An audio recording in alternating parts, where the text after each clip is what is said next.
With 7 weeks left in this year's monsoon, numerous thunderstorms will impact the borderland over the weeks to come.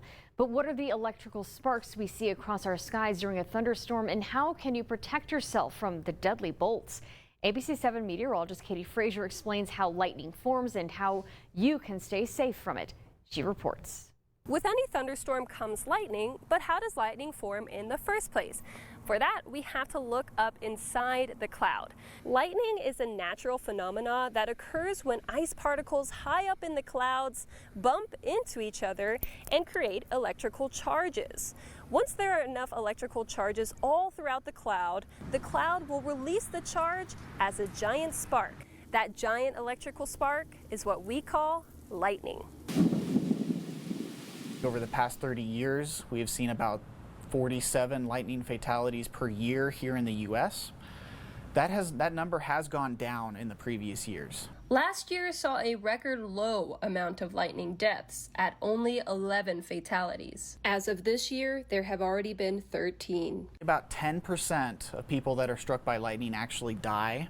The other 90%, though, do suffer from various illnesses, either neurologically or cardiac issues. If you do see somebody struck by lightning, you can render aid to them immediately. The human body does not store electricity. There is no risk of you getting struck by lightning when you're rendering care. But ultimately, we'd like to prevent everyone from getting struck by lightning in the first place. Let's start with what not to do. You don't want to be here next to any type of giant pole. You don't want to be here in any wide open space. And you definitely don't want to be hiding under a tree. Other locations include on top of a mountain, on your balcony or porch, near a window, or in or near any body of water. But what should you do?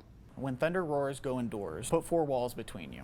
That's the safest place to be. It is true that if you're in a vehicle, there is safety from the metal interior that can reroute lightning to the ground more quickly. While waiting out the storm, it is important to avoid using indoor electrical outlets and plumbing. Electricity can run through plumbing, so when you're using faucets or in the shower, there is a chance that you could get struck by lightning indoors in those situations. If there's a thunderstorm outside, make sure you wait at least 30 minutes after the last time you heard thunder to return back outside. Then you should be safe and sound. Katie Frazier, ABC-7 Extra.